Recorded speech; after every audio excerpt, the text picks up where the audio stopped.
Hello, everyone. Welcome to another episode of What Do You Call It podcast. I'm your host, GB. Before I introduce today's guest, I just want to give a shout out to my parents. It's their 40th anniversary. I don't think they're going to watch this, but if they do, they know that they've got a good son, and he's given them a shout out on his podcast. Just fucked up already. There you go. So today's guest is the Fallen Flower, Kikyo. I know I think you said before you don't like when people get your name wrong, so I've got it right then. I do tend to, especially when it's announcers that have sat there with me, phonetically pronouncing my name, and they go out and like, "Hey, the Fallen Flower, Kikyo," and I'm just like, got it.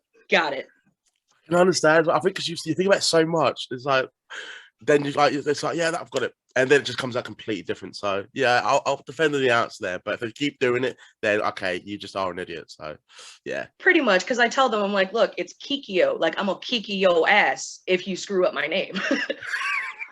You hear that, announcers do not get her name wrong. But no, konnichiwa. So thank you for coming on. How are you doing today, by the way? I went to go pour some coffee, have myself a little cuppa, and I have no creamer.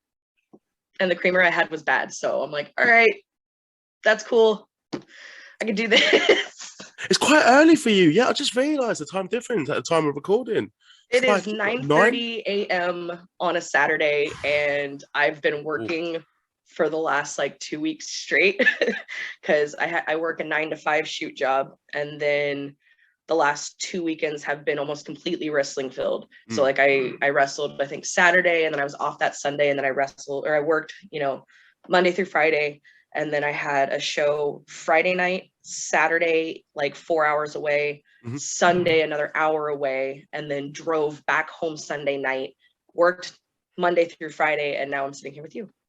Hey, and I have to go to Vancouver, Canada tomorrow. And thank God, thank you, America, for having Memorial Day, because that's the one day off that I get this week.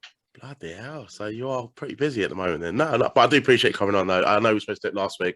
I actually felt horrendous, to be fair. I think because I have to do it on camera as well. Even if I did it audio, it would sound like shit. And I want to get in for it. And I think we're off to a good start as it is. There is one thing I do want to applaud you for, by the way. You doing the Eddie Guerrero spot and Defy.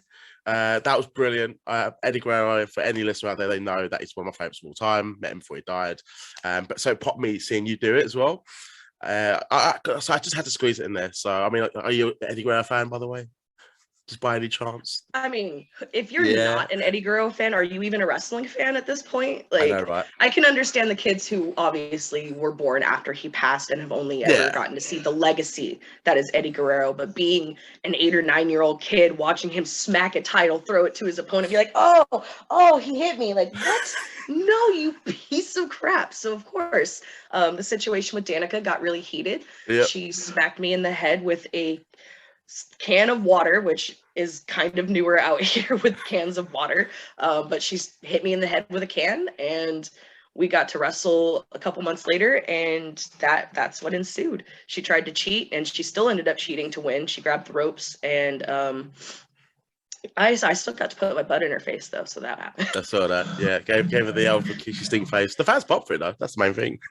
Oh my god, literally. So I tend to not do things like that. It took Saraya Knight telling me at Shimmer, like, no, Bird, you have tits and ass, let them show, this is your money, do it. Because I would wear my singlet like I usually would, but I would have a wrestling singlet underneath where it's got the long shorts. So being a bigger girl, she's like, what are you doing? Why are you hiding yourself? I'm like, because I don't feel comfortable, because most people are gross, and I've never really had a good positive body image growing up or even in training. So when she was like, no, you're taking that off and you're going out there just like that, I'm like, okay. And I've been doing that since 2016 now, something like that. But the stink face and bonsai drops and Vader bombs, things of that sort, I don't do them. I will do them if you pay me enough in a custom because can I get this from this angle? I'm like, yeah, do you want to pay me the $500 I would get paid to do it in a custom match? Because I'm not doing it for free in a public setting. But Defy has a really huge following. So it's like, okay, money, exposure, Yeah. I completely understand. I mean, the fire's quality. Like, I mean, the fact that you got to do it there is, yeah, it caught my attention. I saw it in your social media, and it's quality. I really enjoyed it. I'm just gonna rewind the clock, so we'll talk about Soraya as well, and Shimmer, and Rise, and your career as it's gone on. But I want to rewind the clocks a little bit, and I want to actually discover what was your first wrestling related memory. My first wrestling memory. The first one that I specifically remember without anybody telling me about it was Sean coming down from the rafters at WrestleMania, of course. Mm-hmm. Like white outfit, he's doing his whole thing. I was probably, oh my God, like 7-ish, maybe. I remember being in my friend's house and they had like a barn, and I remember being on the standing in front of the TV, like, oh my God, he's coming from the rafters. Ah. But other than that, I guess like when I was a kid, I would take all the cushions off of the couch and get up there like Superfly and just jump on my brother. And completely ignoring the adverts. Do not try this at home. I wish they would put those back in there, because I feel like we wouldn't have as many like Walmart parking lot brawls, or like, I love the kid, but Superhuman, like that's really dangerous. Oh my God, but he has such a huge following. I mean, like, what should I do to get my views up? Shall I elbow my microwave? Maybe not. Screw it, go ahead. Go right ahead, brother. You're getting views, which means you're making more money than I am. So that's it. Like, I mean, in a way, I applaud him. I mean, I don't agree with it. I think he's a bit of an idiot, but he's happy. He's making money. He's got views. So, who am I to judge him? I don't feel that's the first time I've actually mentioned Superhuman or talked about him on the podcast. So, yeah, didn't expect that one. I mean, it's, again, America. So it's all over my timeline. Yeah, I mean, America's great place. No, that is awesome. Was you into anything else other than pro wrestling when you was growing up? Funnily enough, yes. But so even I got bullied a lot because of pro wrestling, but I also got bullied because I was a tomboy. Mm-hmm. When I was an infant, my mom put me in like beauty pageants and stuff like that, things that I couldn't consent to, of course. But I swooped every category, like personality, cuteness, looks, whatever. So I'm like, okay. So I've got like, my mom has, I have boxes of trophies and sashes and tiaras and wands from all of these things that I won in these pageants. And then elementary school, I was in jazz tap ballet, I was in soccer, I was in cheerleading, I was in gymnastics. Like cheerleading, I was on a traveling squad. It wasn't just like school football stuff. It was, it was called Visual Impact. And we actually went around to competitions and stuff like that. And then middle school, I did color guard and I was a saber alongside being a flag like everybody else. And then high school, I wrestled my freshman year, got hurt my sophomore year. So year one, I should say. So I don't understand how we got all of this like freshman, sophomore, senior bullshit when you guys are like year 1, year 12. So like year 9, I wrestled. Year 10, I got hurt. Year 11, my coach was like, you can't work and wrestle at the same time. So I'm like, I'm 16 to 17 years old. Money with no bills or wrestling at school. I'm gonna pick that money so I can get some and then senior year, so my year 12, I went back to dance. So yeah, it's been that's pretty cool about the wrestling, because I've never actually heard. Obviously, I've heard mostly with males, but females doing it in school and then going on to actually have a career. I mean, I can't think off the top of my head. The only person probably Ronda Rousey, maybe, if she counts. Maybe she did it for the Olympics and possibly. I mean, I know she does. She's Brazilian jiu-jitsu and stuff, and Shayna Baszler with all of her stuff, along with Jessamine and Marina. There's not, especially at the time frame I was doing it, because I was in high school from 2003 to 2007. Yeah. So women's equality was not there. It was just barely starting to like really come into the picture, especially professional wrestling wise. Mm-hmm. But being 14 years old in a wrestling class with a whole bunch of guys, I was one of 3 girls. One girl quit. The other girl got hurt. She broke her ankle wrestling her brother, who was also in our team. And so I was like, all right, cool. I have nobody else to work with because she and I were a similar weight size. And so I didn't win literally anything unless it was a forfeit. I was terrible, but I enjoyed it because I knew that it was going to set me up for success. Because I was like, well, if Kurt Angle can do this, if Kurt Angle can win the Olympics with a broken freaking neck, I can go into wrestling and have it help, because he's talked about how much it helped him, especially with like chain wrestling. That's all Greco-Roman is chain wrestling. It's catch as catch can. So that actually prepared you to become a professional wrestler. Did you do the wrestling, by the way, just before I did get into professional wrestling? Did you do that because solely you was a wrestling fan? Literally, because I told everybody from the time I could talk, I'm going to be a professional wrestler. It wasn't I was going to be a princess or a veterinarian or a doctor or whatever girls say that they're going to be when they grow up. I wanted to be a professional wrestler, period. And I've been struggling to make that work for the last 13 years. So I mean, you made a name for yourself, and there's a lot of highlights I do want to talk about in your career. But what was your mum's reaction to you becoming a pro wrestler? Because you said about her entering into the passionates and the competitions. Was she sort of supportive, or she just sort of like, do you have to become a wrestler? It's a mixture of both, and it still kind of is. She's obviously happy that I'm doing something that I enjoy. But then there's times where I purposely make her cry because I can't. I'm a bad guy. I'm a heel. And because I'm a bigger person, I never really was allowed to be a babyface until probably 4 years ago when I moved out to Seattle, Washington. But I was always told, you're bigger. You're always going to be the bad guy because you're always going to be bigger than your opponent. And I'm like, fine. So I worked with it. And I remember specifically, because you sent me that match with Shotzi, the hardcore match. I remember specifically driving to that show. My mom and I stopped at like a Dollar Tree to pick up a bunch of thumbtacks. So she's like, oh my gosh, shoot name. You're not going to be bleeding, are you? It's like, sorry, no, the shoot name bit made me laugh. Yeah, she's like, you're not going to be bleeding, are you? I'm like, no, Mom, I'm getting these for somebody else. Yeah, no, they were for me. So what was her reaction to that match, by the way? She hated me. So I wasn't as covered as I have been in certain death matches, but I had a pretty nice little like mask going on. And of course, like I see her afterwards. Just... Hope you're happy with yourself. 5 stars. Pretty much. And I'm like, yeah, I am, because that match was not supposed to happen like that at all. At all. So Shotzi was about 45 minutes away in another town wrestling Thunder Rosa. So she wrestled her that night. I'm sitting in Pacifica waiting for her to get back. She's calling me on the phone as she's driving. So we're going over everything.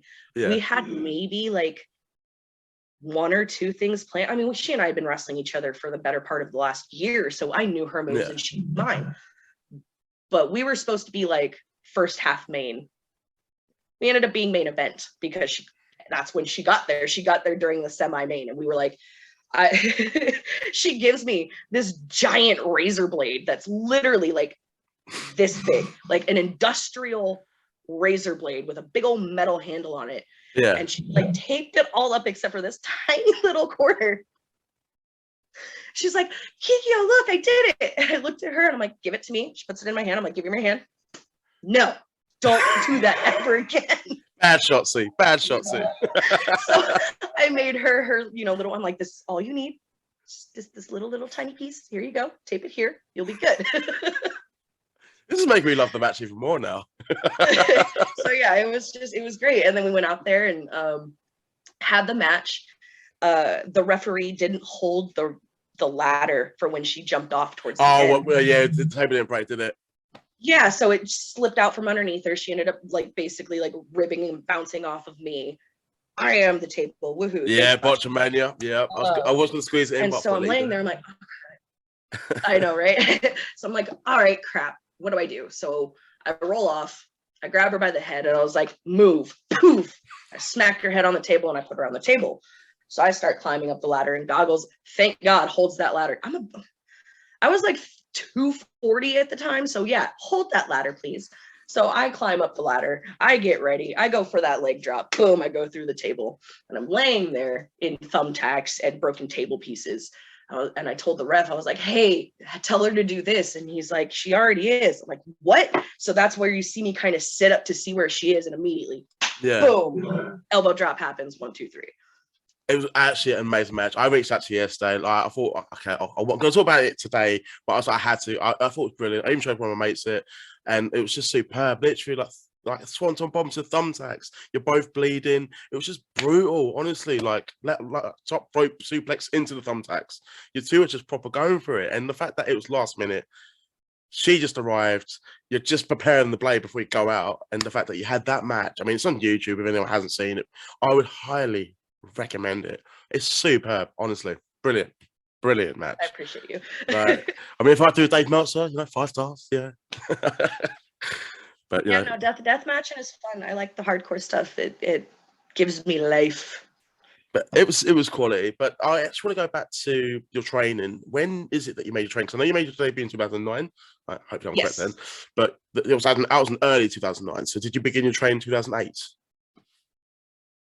No, so I started training March 2nd, 2009. My debut match in front of people, it was at a dojo show, but it still counts because it was in front of people, was September 11th, 2009. So I really didn't train for very long at all. As well. And I was very impatient. And definitely should not have been in the ring as early as I was. Had, 4 or 5 matches-ish until I went back to training. And I stopped like July of 2010 and didn't come back again until December of 2011 because there was a lot of mental health issues, a lot of really just shitty things going on with the training that I was getting. I'm all for some people really need like that encouragement where you're telling them that they suck and it makes them better. Like Matt Hardy, you tell him he can't do something, he'll go out and do it because you told him he couldn't do it.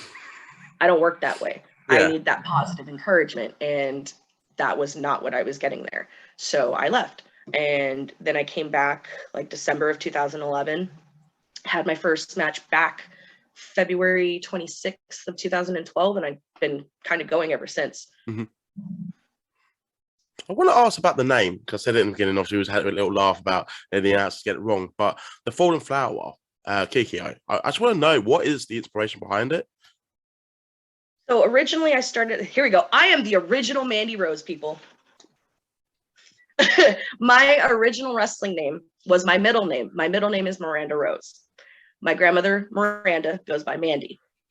Yeah. My grandma Rose has passed away since. And so I was like, I'm going to use that because it's a tribute to my grandmothers. And then years and years later, you've got the absolutely gorgeous Mandy Rose. And I'm like, no, bitch, you can have it. You're fucking I met her. Her pants were like painted on. She is flawless. It's ridiculous. So she can have it. So of course, everybody has their first name that ends up changing. The Japanese Destroyer Kurai Hime, which literally nobody could say. Hudson Envy would call me just Whiteface. Brittany Wonder called me Kung Fu Panda. Nobody could pronounce it. And that was my own fault for being the anime nerd that I am. So it was 2013, 2014-ish. I got a cease and desist from my trainer for the character that I was doing because there was a whole bunch of bullshit and it's not even worth getting into, but it ended up with him sending me a cease and desist. I was at a show in the middle of a conversation with a friend, had my ex-boyfriend serve me the papers, interrupted my conversation, ruined the whole storyline I had at that company because it was me and another girl that had been feuding for over a year. And then, I looked at it, I went up to him, I was like, are you serious right now? Like, we can't talk about this whatsoever. He's like, you have until that date to sign it, which was like that Sunday or like that Monday or some crap like that. So he literally like no time to digest this at all. That's fucked. Yeah. So I called my trainer, Virgil Flynn III, who's also since passed. I was like, I don't know what to do. I'm like bawling at the show in the arms of my opponent. And he's like, just get through today. We will get through this. We will figure it out. Yeah. Just get through today. It's like, all right, I'll get through today. We'll see what happens. So when I came back, it was just like, what do I do? I have maybe 3 weeks to get ready for Candice LeRae.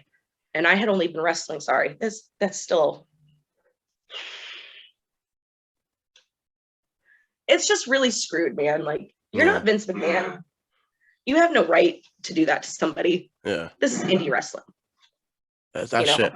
That's really like toxic behavior, like to do that, especially like on the spot as well.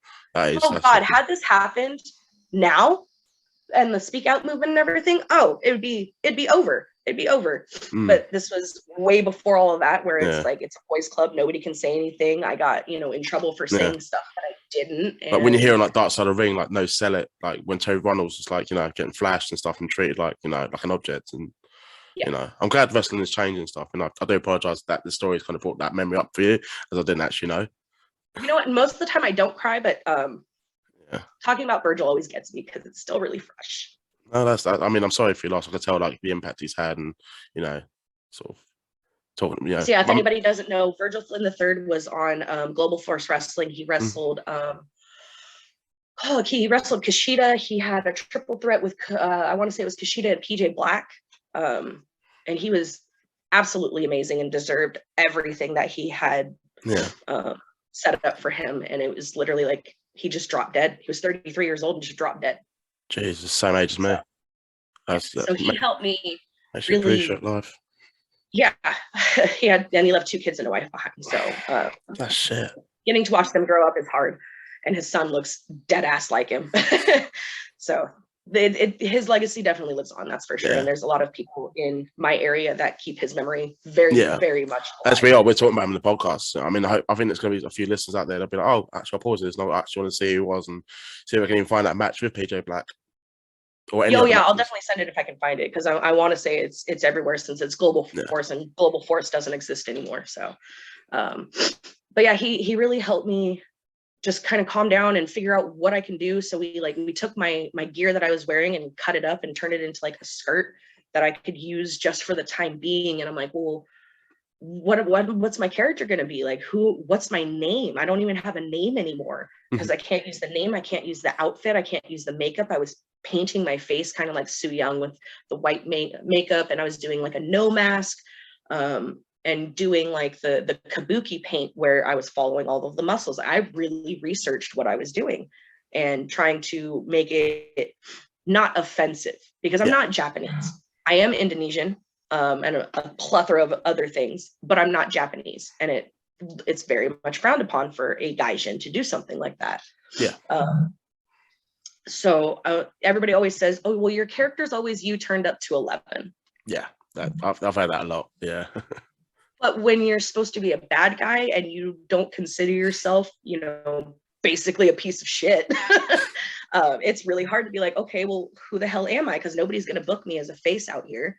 So I can't like completely, I mean, I could have changed my character completely, but nothing fit. So being the anime nerd that I am, I'm like, okay, well, my favorite show is Inuyasha. I really relate to it for some reason, and I don't know why. So I'm like, obviously I can't use the name Inuyasha, because that's just no. Can't use Sesshomaru because yep. So I'm like, that's not gonna work. So I started looking at like, obviously the female characters. So I'm like, well, Kagome. Kagome's the main protagonist. It'll be fine. I thought about it. I'm like, you know what? Kagome doesn't fit. She's the good guy. She's perky and whatever. So I started looking at the villains. I'm like, all right, well, there's Kagura. Kagura was a badass. She had the wind, she had the fans, but I'm like, again, doesn't fit. Looked at all the other villains, I'm like, no. And then I looked at Kikyo, because Kikyo's not considered a villain or a face. Kikyo has a story of regret, of revenge. All of her story is based on her past that she could not control. With Kikyo, she was betrayed by somebody she thought she trusted, which was Naraku dressed as Inuyasha.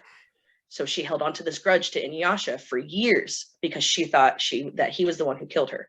Yeah. In my aspect, it was, okay, well, I know who my Naraku is.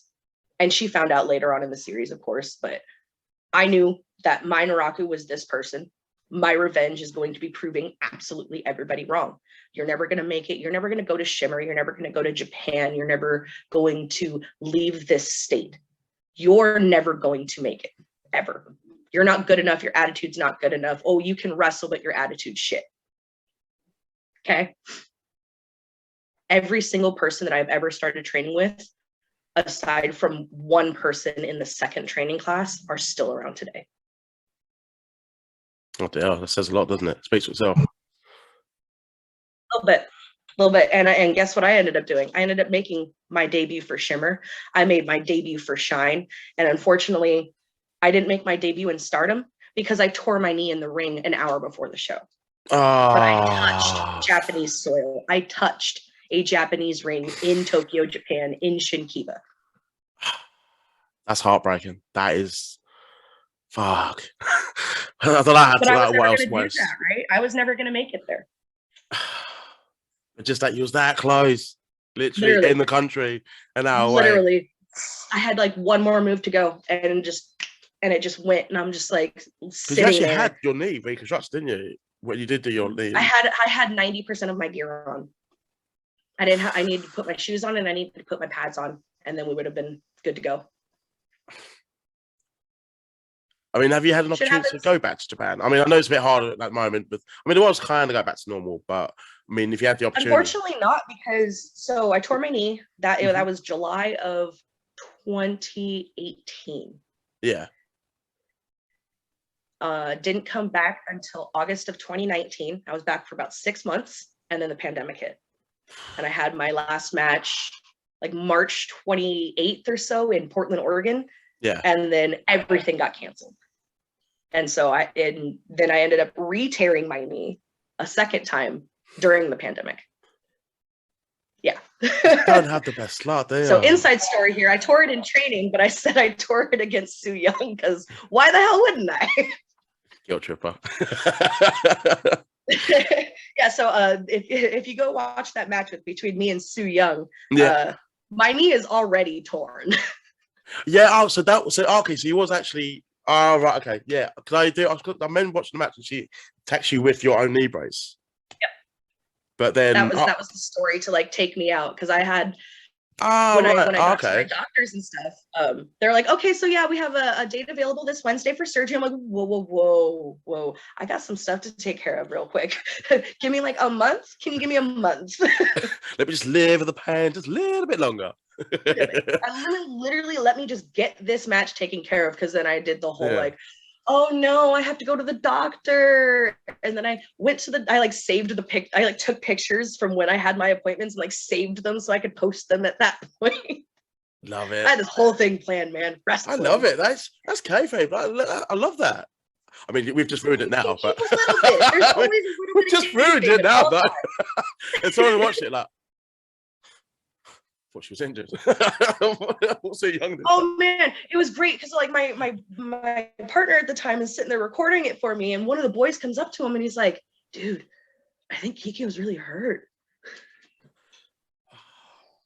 This is my favorite, is when like you do it so well that you're like coming to the back and it was like, "Dude, are you okay?" And you just walk out like, "Yeah, well, I'm fine." Whatever. Let's sell that shit. So that's the right time to not sell something. You know what I mean? Exactly. Like, no, bro, my knee's gone. Oh dear, but like knee injuries are quite sort of, actually going to be a hard one, I can imagine, to recover and come back from, especially in wrestling, which involves a lot of your knees to operate matches. Like, can't imagine that being fun in terms of the therapy and the rehab. Yeah, no, so first time around was easier mentally. Mm-hmm. Definitely wasn't easier physically.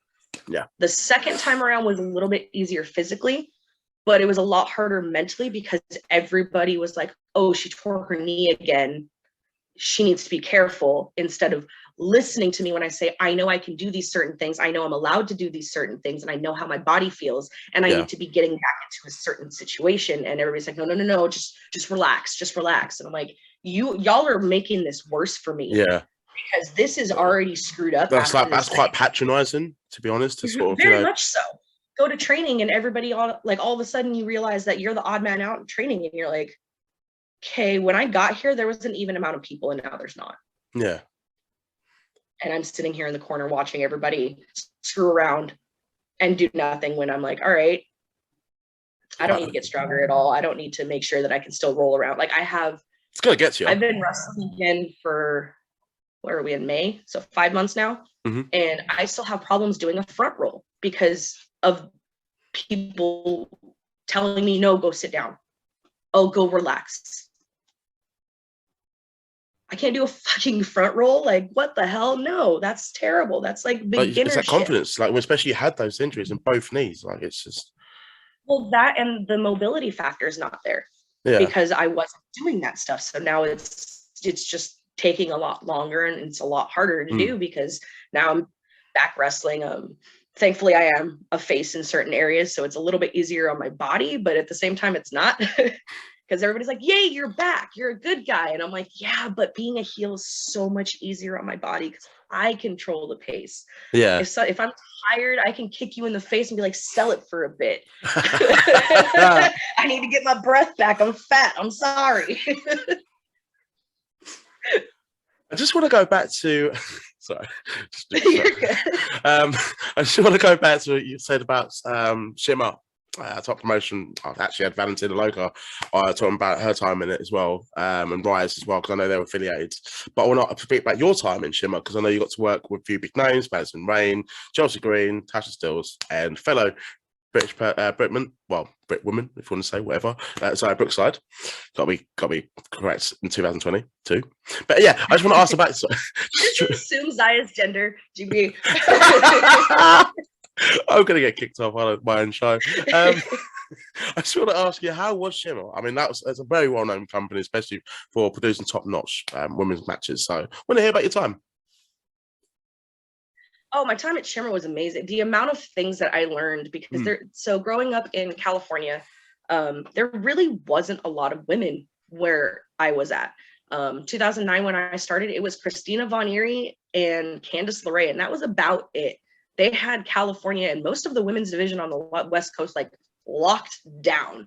And you had like cheerleader Melissa, who had gone on to be like Raisha Saeed and stuff on Impact, and little people here and there, but there was not a lot of women at all. So being able to go to a show that has all of these women with so many differing years of experience from so many different places. I mean, the first time I went was with Rise, and it was a like 3-day Shimmer weekend. I think we did like Rise on Thursday night, and there was Shimmer like Friday, Saturday, and Sunday or something like that, because they were at the a different venue other than the Eagles Hall. I think they were coming back to the Eagles Hall like that Sunday. But I mean, there's people from England, Japan, Scotland, Australia. I mean, even Soraya Knight, I forgot about her. Like, yeah, literally, that was our first. The first seminar was Soraya Knight and Colt Cabana. The first like 2 seminars was with her, and so learning the British style of wrestling, learning the British style of chain turn, like a pig's foot. I didn't know in Europe it's called a pig's foot. I call it a wrist lock. So I asked Mom, I'm like, Mom, why is it a pig's foot? She's like, well, bud, when you turn it around, it looks like a pig's foot. I actually didn't know that, and I'm from that country. It's pig's foot. If I'm in a wrist lock, it's a little pig's foot. I didn't really notice that. I mean, I know. I mean, it doesn't help like, that I'm technically a mark still. So yeah, I was like, all right, cool. That's cool. Different things, different names. Like West Coast to East Coast is a shotgun finish compared to a waterfall. Don't know these things until you go to different places. So with that, that first Rise weekend, I got to team up with Ronnie Nicole, and we tagged against the Sea Stars night 1. We had a dark match against a couple other people, I think the following day. And then I don't think we did we didn't do anything the second night, but we had a dark match like the following day. And then I didn't actually debut for Shimmer, I think, until the following set of tapings. I want to say it was like Shimmer 93, because we had Rise, and I wrestled Jules Malone in one of like the best matches I've ever. I love that match so much. She's really cool. She loves her death matches as well. Yes, very much. She and I still have yet to have a death match, so I'm waiting, Jules. I'm waiting. But we had this great match. Crowd fucking hated me because I was making fun of her lazy eye. because that's what you do as a bad guy. And just for everybody's safety, I asked permission first. I made sure and cleared absolutely everything with Jules before I did or said anything. So everything was completely with her consent. Yeah. Before I get fucking canceled over here for telling I'm her gonna get that, cancelled because I assumed too much I gender asked earlier. her, I'm like, are you looking at me or the referee? Shouldn't And of course, laugh. the whole crowd's like, oh, how dare you? Boo her. But of course, she got her comeuppance and, you know, stop the shit out of me or whatever. Yeah. And earlier in the day, I was talking to like Lufisto and Soraya and Mercedes. I was like, hey, I'm going to do this spot. What do you think? And they're like, maybe don't. I was like, it's not going to be that bad. Like, it'll be fine. They're like, maybe don't do that. I love it. Like, don't. I did it. That dive spot. I told Jules, I'm like, yo, so I'm going to throw you out. Okay. And then I'm going to get the crowd ready. We're bouncing. Clap, clap, clap, clap. And I'm going to go like I'm going to dive for you. I want you to pull the rope down and make me eat shit. So she, of course, being a deathmatcher, she's like, fucking down, done, doing it. Love it. And then I run it by a couple of vets and they're like, maybe don't. I'm like, no, it'll be fine. I'm going to aim for the other side of the rails. So that way I kind of just like grab the rails and face plant, right? It'll be fine. It was not fine. Went through and I realized I did not jump for like far enough to even touch the like it was like very far away. So I tuck at like the last possible second, and I could feel the way that Casey Spinelli did my hair, that the knot was like right on the soft spot of my head. Yeah. So I felt that kind of go whoop, whoop, and like, and then all of a sudden my hip right on the fucking floor. Not bad, but I really want to see this. I think it's in that list of matches that I sent to you. If not, I need it actually might be online if you search Kikyo versus Jules Malone. That's 2 L's for Jules. So I'm laying there and I'm like, oh, that didn't feel good. Oh, my hip. And then I forgot that she's about to do the Mick Foley elbow off the fucking apron. So I'm laying there. The footage is great because I hit and you just see me go and just roll over. Oh, dear. And then you see Jules come down with the elbow drop, boom, and she wants to like pop right up. And I was like, grabbed her by her shit. I'm like, no, stay here. Okay, go. And like, I'm pretty sure you could probably get drunk by how many times Marty DeRosa and Veda are like, how is she moving right now? I think Kikyo's dead. Because like Jules, after she hit her elbow drop, she pops up. She's like, yeah, gets the crowd going. She throws me back in the ring, goes for the pin, grab the ropes. She puts me up top on the rope. And everybody's like, how the fuck is this happening right now? Like, she just died. Like, gourd buster her off of the rope, hit the frog splash. And I'm just like, I am so glad that was the finish. That's quality. I mean, in fact, like she was a wicked guest, and to hear this as well. Actually, no. I know I'm going to ask because I know what they said before you did it, and they pretty much told you not to do it. What was their reaction, and how much you get told? They're like, so I go in the back with like, I'm like, ow, and they're like, shouldn't have. I'm like, I shouldn't have done that. I'm sorry. They're like, what did we learn? Pretty much. And then the next day, I had to. So like, I couldn't sleep in the bed that night.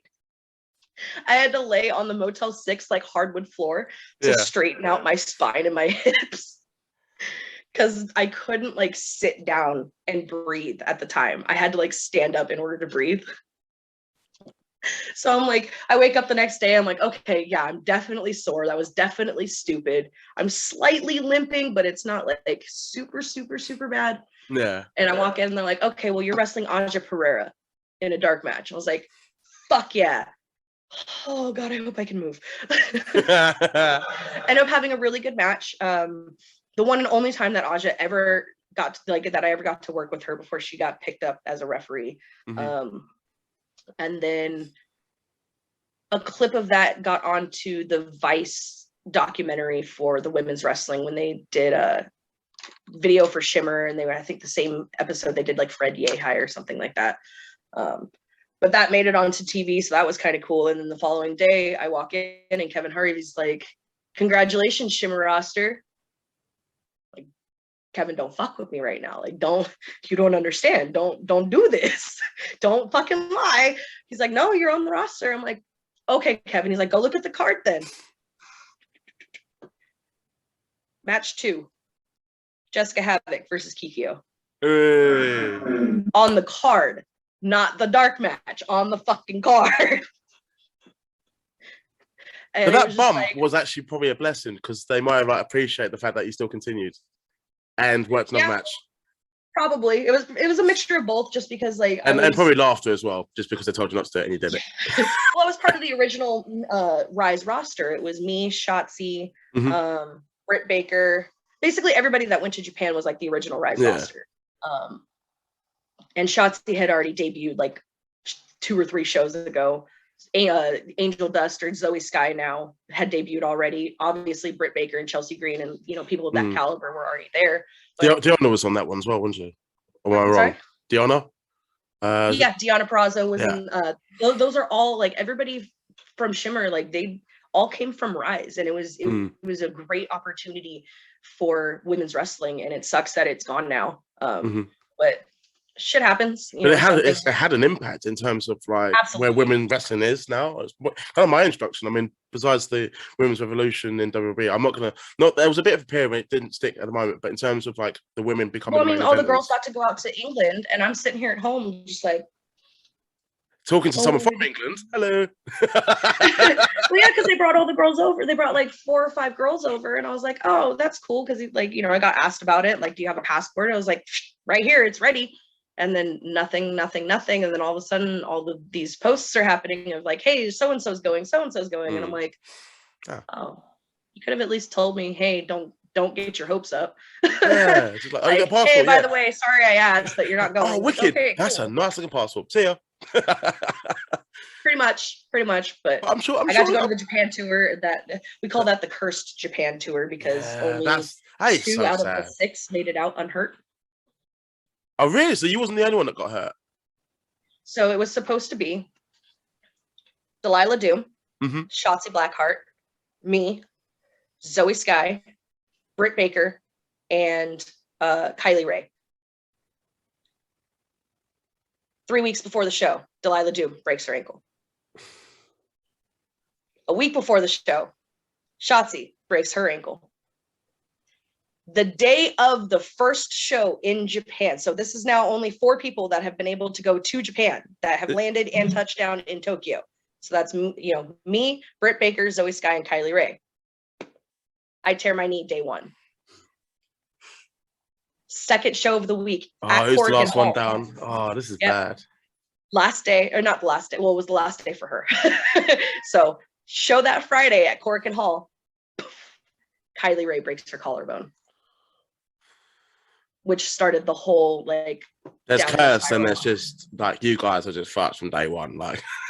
Pretty much that's why we call it the cursed Japan trip, because Britt that's so bad. Were the only 2 to make it out unscathed, and I was supposed to be there with Zoe for like almost 3 months.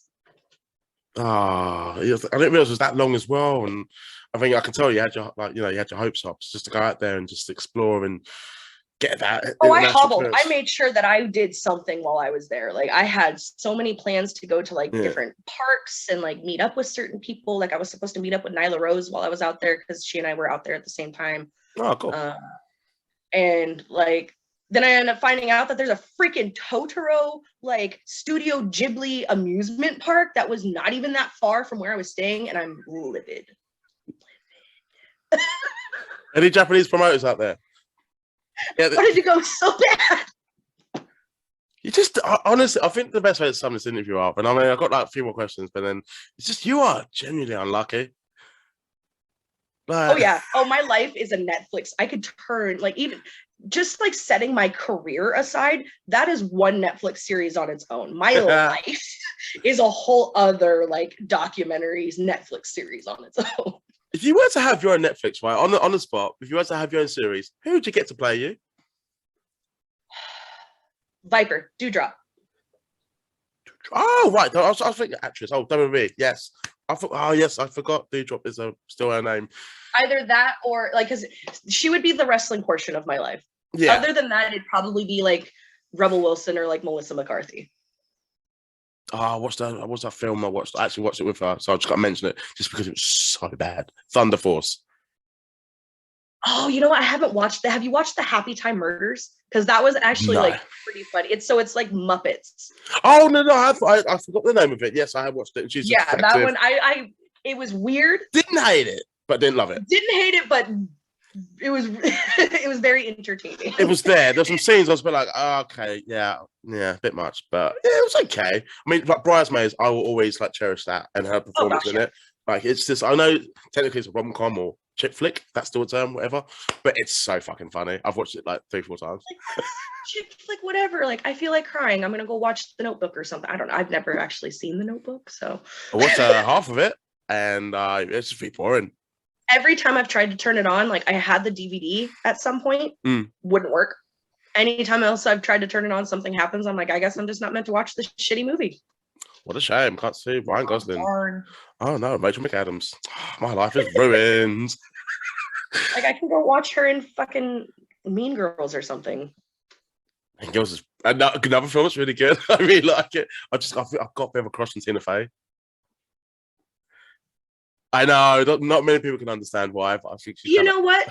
Different strokes for different folks, man. I've got some unconventional looking exes, so it'll be fine. It's all about the personality, people. Okay, funny, that's it. Everything. They just help. 30 Rock, she just makes me laugh. I think because I think the glasses as well. I think she's pretty, and I know she's a bit older. I mean, like, you know, whatever. But it's just, it is the personality that mostly wins me over. I think she's great. Tina Fey, if you are listening to this show, call me. No, sorry. Tina Fey, call me. Oh, I'm so cringe. Just one or two more questions, and then I'll let you enjoy the rest of your day.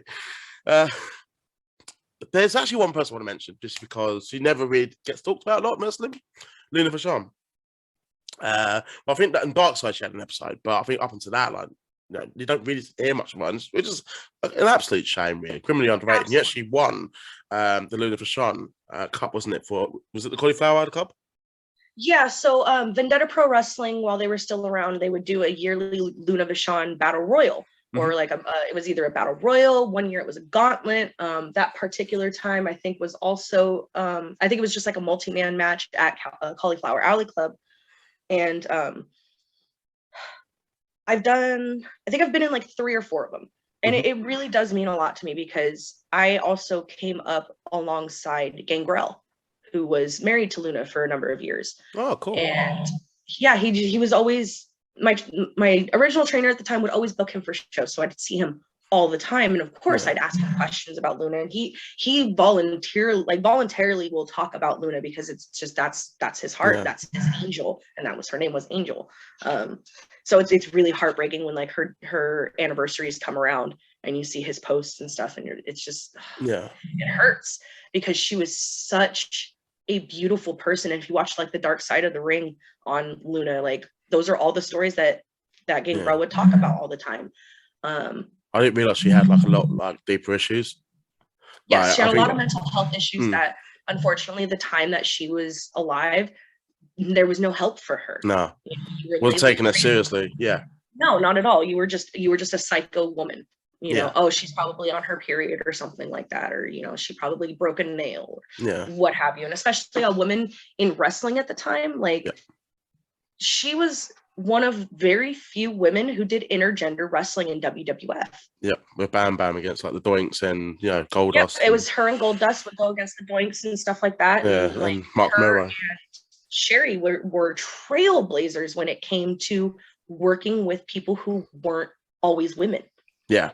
And the way they bump as well, but they could handle themselves with the men as well. Oh God, the men were terrified of both of those women.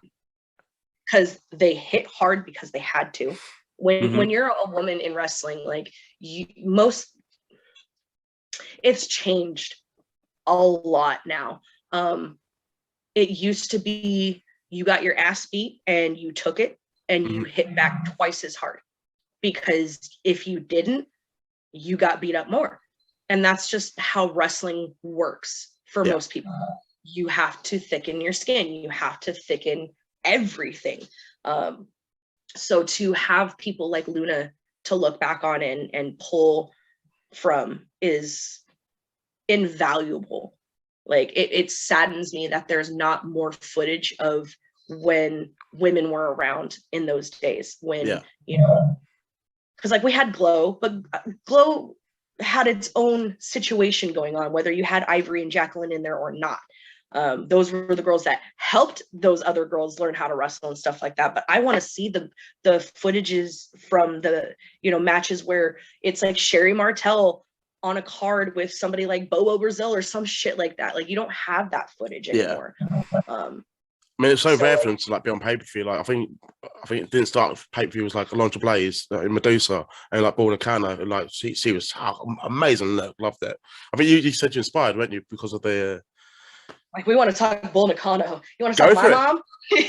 Oh my god! So, I met this woman and I cried because she was real. Aww. We did a seminar in Los Angeles, and I'm standing outside. I'm standing next to Nicole Savoy. Yeah. And I see Bull get out of the van, and immediate tears just start streaming down my face. And Nicole's like, "Dude, are you okay?" I'm like, "Dude, she's fucking real." I'm laughing, but this is a nice story, though. This is nice. Yeah, I'm just like, holy shit, she's fucking real. Like she is in person right here at a place that I wrestle at all the time. And then when we went to go take the big group picture, I was just like trying to be like not a mark. And then this woman grabbed my hand and was like, "Come over here." And I'm like next to Bull Nakano, and I'm like, this is amazing. She touched me. Did she return to that? Did she return, by the way, after, you know? She's amazing. She was the best. So like we're doing the seminar and stuff, and we're at break, and I had my stuff set on a chair. So Chris Wolf and Bull are kind of like, they're not trying to sit on my stuff. They're trying to be polite and not sit on my stuff instead of just like moving it over and taking the chair. So of course I walk over, I grab my stuff. I'm like, "Oh, go in the side. I'm sorry that my shit's in the way." And they both turn and look at me, and they're like, Chris is like, "Do you speak Japanese?" Very, very little. Like I know some stuff. I can say like my hellos and goodbyes and like be polite. And then Bull looks at me and she says, "You know how to say I love you?" So I'm like, my brain's like, shit. No, I know this. Where? Ding, ding, ding, ding, ding, ding, ding. Bing. I do. I should tell you. Good job. I was like, I just told Bull Nakano I loved her. That woman has pictures of me on her cell phone. Like, because I ended up getting inducted into Gokumanto with Chris Wolf and Dee Dee Dynamite. I had a match with Melissa Anderson. It was a great match. Chris came out and started beating her up because they thought that she was going to help Melissa, which sends out Dee Dee as well. Or no, Dee Dee came out first. Then Chris came out and they're like, "Oh, she's going to help Melissa." And then she starts beating the shit out of Melissa too. And everybody's like, "What's going on?" And then Bull's music hits and she comes out and she nails Melissa and then introduces us as the new Gokumanto. I love it. Like, just seeing you telling stories making me happy. Like as a host and, you know, just as a fan as well. That's really cool. It was everything. Like to be compared to her and Aja Kong for my entire career, and then getting to meet and train under both of them, even if it was for just one seminar, meant the world. Aja Kong scares the shit out of me, by the way. Yeah, it's like me, Aja, Hiroyo, Jules, and Hikaru Shida, and one other person. And I'm like in a sling because I fucking Eddie Guerrero'd myself on the frog splash against Heather Monroe. We had a great match too. I hit the frog splash, boom, knocked my arm out. So big old, you know, sling, and I'm like, yeah, this is cool because this is fucking Aja Kong. That's wicked. That's quality. Like just to hear this. Well, do you know what's really nice? It's like I think a lot of wrestlers don't like to show that they're fans of other wrestlers now. I mean, I know like FTR are probably an exception because they love Bret Hart. Like obsessed. Don't blame him. One of the best of all time. But like for you to like share this experience in this moment and just so remind some of the fans, like wrestlers were once fans as well. Well, and still are. Everybody just kind of like kicking the bucket nowadays. Like, why? Like, who's gonna yell at you? Some other fucking fan or somebody who's jealous that they got, didn't get to take that picture with that person. Yeah. Oh, you're being a fucking mark. Like, no, I'm getting a memory that I'm gonna remember for the rest of my life. If if they don't want to take that picture, that's one thing. But no, but if you're a fan, but at the same time, you've been respectful. That's like, it's a memory. It's gonna be there. Like, I would not be anywhere near where I'm at now had it not been for her, because after that, after the first Rise seminar in Los Angeles, I didn't have anywhere to stay. Yeah. Ended up doing the gauntlet match with Soraya, and that night she allowed me to stay in the room with her and Allison Danger, and I got so much knowledge within those 2 nights. Like, that's where she took me under her wing and was like, no, you're my kid now, and if you fuck up, you'll know it. Which is why you call her mum. Like, I understand the stigma, especially through the Speak Out movement that came out with her, and how, and I'm not invalidating anybody's situations, because I've seen it. I know that this stuff happens, and it's happened to me too. Like, welcome to the business. It sucks. It fucking sucks. It's not always going to be, roses and fucking nice smelling things. Am I condoning what she did? Fuck no. No, because if somebody says stop, you stop. But I will never not put her over for helping me get to the place that I am now. To have some of the mindsets that I have now towards wrestling, the knowledge that I can now pass on to my students that I have here in California, in Washington. It's literally invaluable, and I hope that I can finally make it out across the pond to show her, like, you didn't fuck up with me. Come see me as well. Hey, gotcha. But no. You know what? And shout out to fucking Steve. I'm going to shout out to one of my biggest fans out in the UK, which is Steve Wilde and his daughter. They literally own like every single one of my shirts. And I hope that I can come out there and finally like meet him and his daughter, because his daughter has been watching me for like 6+ years now. And she's young too. She's not even like 15. So she's been watching me since she was little. And yeah, she's literally been raised up on you. Like, that's awesome. Yeah, like she's I remember doing a Halloween show, and I came out dressed in like a Pikachu onesie, and Steve had sent me a picture of her in her Pikachu onesie, and she's like, oh my god, I'm wearing the same thing as Kikyo. But that reminds you of like how you were born a Kano. You've got someone that's doing the same with you. Like, and then when she does meet you, like, she's probably much fake or get emotional. That's full circle. I love it. Oh yeah, well, all three of us will probably be crying. It'll be this big giant like hug picture, like, oh, it's so good to see you. With the Pikachu outfit as well. With the Pikachu one. Yes, I'll have to probably get a bigger one, but Oh, that's awesome. I've generally enjoyed today. Like, I think it's been a really good talk. A bit emotional as well, but I think we've had a good laugh as well. Just covering a lot. I think there's room for part 2 as well. So I think there is some stuff we can still talk about as well in your career, and just have more stuff to just laugh about as well. Oh, this isn't even the tip of the iceberg, honey. I was gonna say, I know there is more. There is more as well that can be said and talk about. Let me try again. There is more that we can discuss and have a laugh about. But is there anything that you would like to share or promote or plug as we wrap the show up? Yeah, this coming Sunday, I will be going up to Vancouver, Canada for WrestleCore. It's at the Rickshaw Theatre. If any Canadians are listening, who knows, or if you're wanting to travel, it's super, super fun. There's burlesque and lots of shenanigans. From what I can tell, one of the videos I seen was like they're doing the Thriller dance in the ring. So that'll be a lot of fun. It'll be me and my team, Killer Impact, which is Rook Kelly and Pitfall Jones. We will all be up there on Sunday. And then 5cc Wrestling is coming back for a double shot weekend in Bellingham, Washington. So please check that out. We've got Caden Cassidy versus Shane Taylor. I'll be wrestling Thunder Kitty. Shout out to Shane Taylor. That's going to be that match is going to be ridiculous. Like, he's really cool. It's basically like Shane Taylor versus his alternate like universe self in Caden Cassidy, and it's going to be a clash of the Titans. It's going to be great. Scared the shit out of me, by the way, when I met him in London. Like, well, not probably met him. He was actually wrestling the match. It was against him and Joe Hendry. So I just squeezed it in there. But like, I was a fan, and I was just like, oh, he was a proper heel. Like, everyone was booing him, and like, I was front row, and like, he scared the living shit. It's on YouTube. I'll send it to you privately, and you just see. Oh yeah, me, he's a big dude. He is a so very Joe big Hendry man, rams him into the corner. Guess who gets knocked over? Yours truly, and it's on camera. Not a proud moment, but that's like. But yeah, so that's coming back on the 4th and the 5th.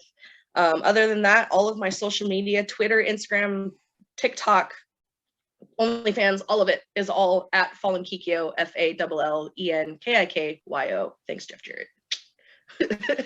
Ain't I great? Awesome. Ain't I great? That's not the one I go for. Something. Damn it, Jeff Jarrett, it's your fault. No, honestly, thank you for coming on. It's been an absolute blast. I say we can hopefully get a part 2 as well. For everyone that has enjoyed this episode, listened, viewed, however you're going to check this episode out, thank you. If you can subscribe, like, share, do what you can to support this channel, What Do You Call It podcast, so we can keep growing and be a stronger community, please help me out. But I think there's like a donate button over on this end too, something like that. Donate. Cha-ching. I'm poor. Help support the poor people, darn it. Please, honestly, feel free to PayPal me if you want. I'll take any donations. Yeah, my PayPal, Cash App, Venmo is all the same. All Fallen Kikyo. I'll be coming on next episode, like gold necklace. Like, what's up? You got like the fur coat. Be like, my next guest. I thought you make eye contact. No, don't speak to the poor. So there's going to be more episodes of What Do You Call It podcast coming out soon. But for now, everyone, have a good weekend. And another shout out to my parents. Happy 40th. They've done it. Hopefully another 40 to go. But take care, everyone. Peace. Hello, everyone. I have a special announcement for my next guest. Hello, I'm Riley, the NBF, the non-binary binary, the creme de la den, and you are on What Do You Call It podcast. Yeah.